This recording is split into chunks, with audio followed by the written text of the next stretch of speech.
Hello everyone, welcome to my channel. So today we are going to discuss a very significant topic, that what are the causes of imbalance in our body.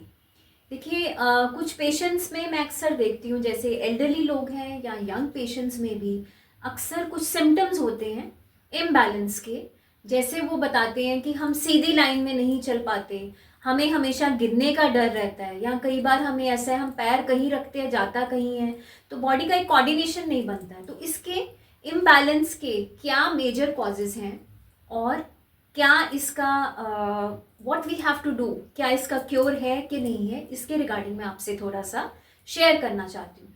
देखिए इसको medically जब हम properly नहीं चल पाते हैं, खड़े नहीं हो सकते, या चलते वक्त हमारा इम्बैलेंस हो जाता है, या पैर लड़खड़ाते हैं, या एक तरह से हमें लगता है कि अब हम गिर जाएंगे, so that medically we call it as ataxia.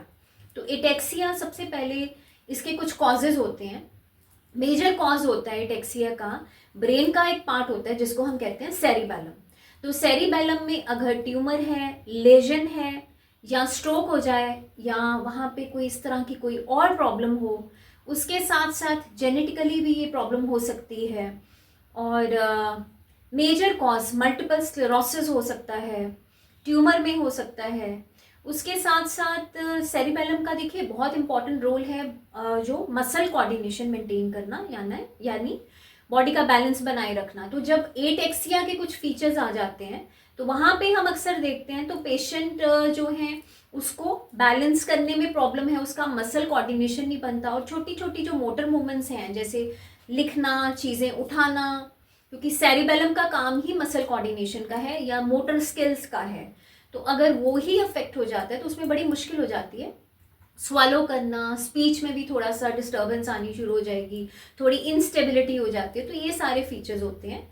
तो इसमें ये एक मेजर रोल है फाइंड आउट करना, रूल आउट करना कि जो एटेक्सिया की प्रॉब्लम है वो सेरिबेलम की प्रॉब्लम की वजह से है, या 3 और कारण है इसके, वो मैं आप लोगों से शेयर करना चाहती हूँ।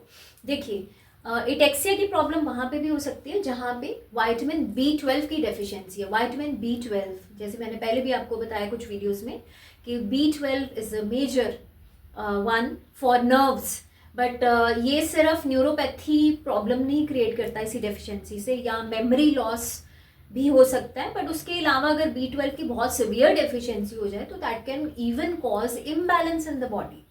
और सेकेंड मेजर रीजन होता है विटामिन ई की डेफिशिएंसी होना, क्योंकि विटामिन ई की डेफिशिएंसी होने से लार्ज फाइबर्स हैं वो अफेक्ट होते हैं, जिसके कारण पैरों के नीचे हमें कुशन जैसी फीलिंग आती है, तो हमें चलने में प्रॉब्लम होती है, हमारा बैलेंस और कोऑर्डिनेशन प्रॉपर नहीं बन पाता। नंबर 3 कॉज हो सकता है इसका, कुछ पेशेंट्स का थायराइड नहीं कंट्रोल होता, हाइपोथायरॉयडिज्म है, वहाँ पे भी बैलेंस के इश्यूज हो सकते हैं। पर मैं ये आपको बताना चाहती हूँ कि अगर कोऑर्डिनेशन में और बैलेंस में प्रॉब्लम आती है तो प्लीज़ इस चीज़ को सीरियसली लेना है, और इसको ऐसे नहीं सोचना कि मैं कभी ठीक नहीं हो सकता या ठीक नहीं हो सकती।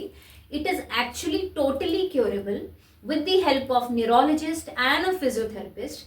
बट सबसे पहले इंपॉर्टेंट है रूल आउट करना कि what are the major causes. So इसके रिगार्डिंग कुछ भी डिस्कस करना चाहते हैं तो प्लीज़ मेरे चैनल को सब्सक्राइब कीजिए। आप लोग मुझे इंस्टाग्राम पे भी फॉलो कर सकते हैं, कमेंट्स कर सकते हैं, और वहाँ पे मैसेज ड्रॉप कर सकते हैं। Thank you.